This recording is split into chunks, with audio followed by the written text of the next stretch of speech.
এই প্রশ্নটি অবশ্যই প্রতিটি বিনিয়োগকারীর মনে আসে যারা শেয়ার বাজারে অর্থ বিনিয়োগ করেন।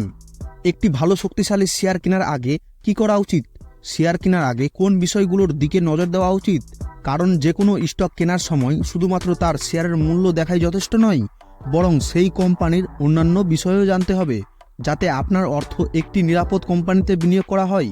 এই কারণেই এটা খুবই গুরুত্বপূর্ণ হয়ে ওঠে। যে কোনো শেয়ার কেনার আগে আপনি একটি সঠিক স্টেপ অনুসরণ করুন এবং তার ভিত্তিতে শেয়ার কেনার সিদ্ধান্ত নিন। তাই আজ এই ভিডিওতে আমি আপনাকে কিছু পয়েন্ট দিতে যাচ্ছি, যাতে আপনি যে কোনো শেয়ার কেনার আগে ভালো শেয়ার বিবেচনা করতে পারেন।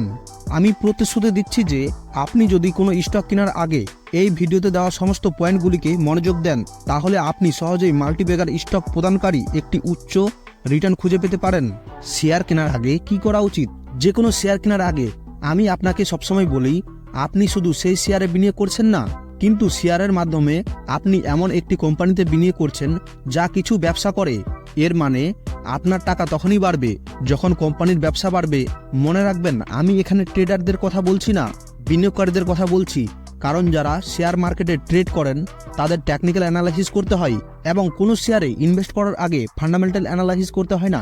সুতরাং আপনি যদি একজন ট্রেডার হন এবং শুধুমাত্র ইন্ট্রাডে ট্রেডিং বা সুইং ট্রেডিং করে অর্থ উপার্জন করতে চান, তাহলে আপনাকে চার্ট প্যাটার্ন এবং স্টকগুলির টেকনিক্যাল অ্যানালাইসিস শিখতে হবে। কিন্তু আপনি যদি দীর্ঘরেসের ঘোড়া হন, অর্থাৎ দীর্ঘমেয়াদী বিনিয়োগকারী, তাহলে শেয়ার কেনার সময় ভিডিওতে বলা পয়েন্টগুলো অনুসরণ করুন। শেয়ার কেনার সময় কি খেয়াল রাখবেন? নাম্বার 1, কোম্পানির ব্যবসায়িক মডেল বোঝার চেষ্টা করুন।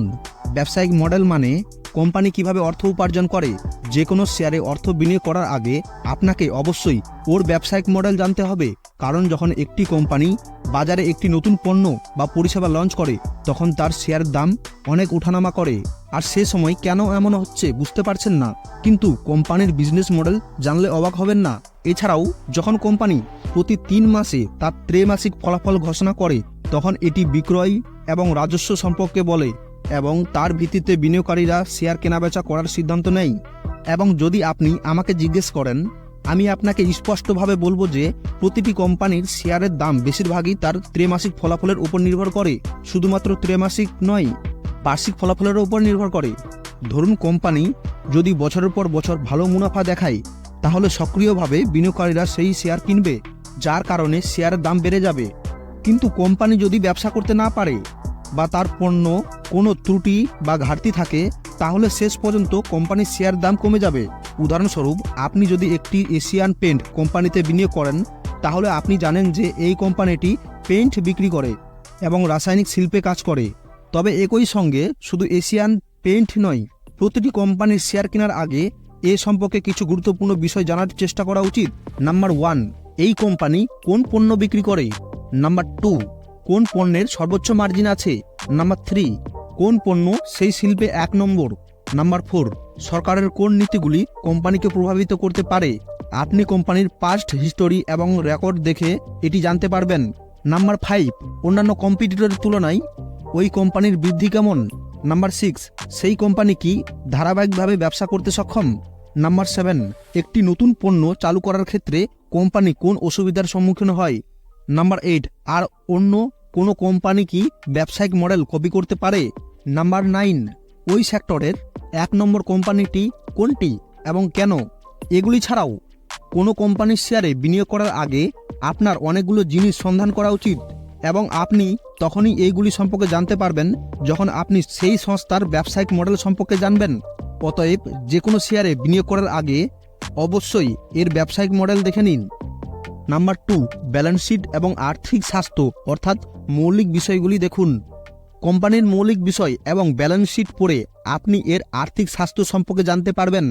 ব্যালেন্স শিটে আপনি শুধুমাত্র কোম্পানির কাছে কত নগদ আছে তা জানতে পারবেন, তবে কোম্পানির কত সম্পদ এবং দায়িত্ব রয়েছে তার তথ্য ব্যালেন্স শিটে পাবেন। এর জন্য যে কোনো কোম্পানির শেয়ার কেনার আগে অবশ্যই তার ব্যালেন্স শিট এবং মৌলিক বিষয়গুলি দেখে নিন। নাম্বার 3, কোম্পানির বয়স কত তা পরীক্ষা করুন। কোম্পানি যত পুরনো, তার অভিজ্ঞতা তত বেশি। উদাহরণস্বরূপ, আপনি যদি বাজাজ গ্রুপ বা টাটা গ্রুপের যে কোনো কোম্পানির শেয়ারে বিনিয়োগ করেন, তবে ভালো রিটার্ন উপার্জনের সম্ভাবনা খুব বেশি হবে। এর কারণ টাটা এবং বাজাজ গ্রুপের মার্কেটের ওপর দীর্ঘ সময়ের অভিজ্ঞতা রয়েছে। সে সময়ে তারা অনেক উত্থান পতন দেখেছে এবং তাদের কাছ থেকে শিখেছে। যেখানে একটি নতুন কোম্পানি অনেক সমস্যার সম্মুখীন নাও হতে পারে, যার কারণে ব্যবসা চালানোর অভিজ্ঞতা কম। সেই জন্য একটি নতুন কোম্পানির পরিবর্তে আপনার এমন একটি কোম্পানির শেয়ারে অর্থ বিনিয়োগ করা উচিত যা বহু বছর ধরে বাজারে ব্যবসা করছে। নাম্বার 4, ভবিষ্যৎ পরিকল্পনা সম্পর্কে জানুন। আপনি যখন কোম্পানির ভবিষ্যৎ পরিকল্পনার উপর নজর রাখেন তখন আপনি এর সম্ভাবনা সম্পর্কে জানতে পারবেন। উদাহরণস্বরূপ, টাটা মোটর কোম্পানি যদি ইলেকট্রিক গাড়িকে প্রায়োরিটি না দিত তাহলে হয়তো শেয়ারের দাম বাড়ত না। কারণ আপনিও জানেন যে ভবিষ্যতে বৈদ্যুতিক যানবাহন অনেক বেড়ে উঠতে চলেছে এবং বিনিয়োগকারীরা তাদের উৎপাদনের কাজ করা সংস্থাগুলির উপর গভীর নজর রাখছে। একইভাবে টাটা পাওয়ারের শেয়ার দাম বেড়েছে যখন নবায়নযোগ্য শক্তি এবং সৌর বিদ্যুতের ক্রেজ বেড়েছে। সেই জন্য ভবিষ্যতের দিকে তাকিয়ে যে কোনো শেয়ারে বিনিয়োগ করলে অবশ্যই ভালো রিটার্ন পাবেন। তাই আপনি যদি কোনো কোম্পানির সম্ভাব্যতা জানতে চান তাহলে তার ভবিষ্যৎ পরিকল্পনার উপর নজর রাখুন। অর্থাৎ কোনো শেয়ার কেনার আগে অবশ্যই তার ভবিষ্যৎ পরিকল্পনাগুলো দেখে নিন। নাম্বার 5, ডিভিডেন্ড হিস্টোরি দেখুন। শেয়ার বাজারে তালিকাভুক্ত প্রতিটি কোম্পানি ডিভিডেন্ড দেয় না, শুধুমাত্র কয়েকটি কোম্পানি দেয়। ডিভিডেন্ড হলো সেই অর্থ যা কোম্পানিগুলি তাদের লাভের কিছু অংশ থেকে তাদের শেয়ার হোল্ডারদের মধ্যে বিতরণ করে। মুকেশ আম্বানির মাসিক বেতন কত হবে বলে আপনি মনে করেন? মাত্র 2 থেকে 3 কোটি টাকা। এখন প্রশ্ন আসে, এত কম বেতন থাকা সত্ত্বেও তিনি কিভাবে ভারতের সবচেয়ে ধনী ব্যক্তি? উত্তর হলো ডিভিডেন্ড। সকলেই জানেন যে রিলায়েন্স ইন্ডাস্ট্রিজ বেশিরভাগ ইকুইটি মুকেশ আম্বানির কাছে রয়েছে, যা তাকে ডিভিডেন্ড এর আকারে প্রতি মাসে 1000 কোটি টাকারও বেশি আয় দেয়। তাই আপনি এটাও শুনেছেন যে কোনো মহান ব্যক্তি শুধু তার বেতন দিয়েই মহান হয় না, তিনি তার ডিভিডেন্ড দিয়েও মহান হন।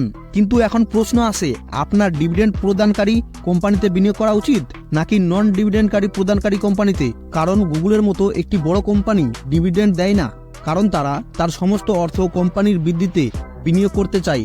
তাহলে শেয়ারের মূল্য বৃদ্ধি থেকে আপনি যে মুনাফা অর্জন করবেন তা আপনি লাভের তুলনায় বহুগুণ বেশি হবে। ডিভিডেন্ডের রূপ এবং এটি বড় কোম্পানির চিন্তাভাবনা। এই জন্য আপনি নিশ্চয় দেখেছেন যে কিছু বড় সফল কোম্পানি ডিভিডেন্ড দেয় না। যেখানে ভালো ডিভিডেন্ড প্রদান করে এমন কিছু কোম্পানির শেয়ারের দাম মোটেও বৃদ্ধি পায় না, যেমন আইটিসি, কোল ইন্ডিয়া, বিপিসিএল ইত্যাদি। অতএব আপনি যদি ডিভিডেন্ড প্রদানকারী সংস্থাগুলিতে বিনিয়োগ করতে চান তবে এর বৃদ্ধির দিকে নজর রাখুন এবং এর ডিভিডেন্ড হিস্টোরি পরীক্ষা করুন। দেখুন, ভালো শেয়ার কেনা বড় কথা নয়, কিন্তু সঠিক সময়ে ভালো শেয়ার কেনা অনেক বড় ব্যাপার। মানে রাকেশ ঝুনঝুনওয়ালা যদি সে সময়ে টাইটান কোম্পানির শেয়ার না কিনতেন যখন সেই কোম্পানি খুবই ছোট ছিল, তাহলে হয়তো আজ তিনি ভারতের শেয়ার বাজারের এত বড় রিচ ম্যান হয়ে উঠতেন না। আজকের মতো ভিডিও এ পর্যন্তই। এই কারণে আমি বলছি যে ভিডিওতে বলা এই পয়েন্টগুলো অনুসরণ করে আপনি শেয়ারে বিনিয়োগ করতে সক্ষম হবেন যখন কোম্পানিটি খুবই ছোট হবে। কারণ আপনি যদি সমস্ত পয়েন্ট সঠিকভাবে অনুসরণ করেন তবে আপনি ইতিমধ্যেই এর সম্ভাবনা দেখতে পাবেন। আশা করি এই ছোট্ট ভিডিওটি আপনার ভালো লেগেছে। ভিডিওটি যদি ভালো লেগে থাকে চ্যানেলটিকে সাবস্ক্রাইব করে আমার পাশে থাকবেন। দেখা হচ্ছে পরের ভিডিওতে। ভালো থাকবেন, সুস্থ থাকবেন। ধন্যবাদ।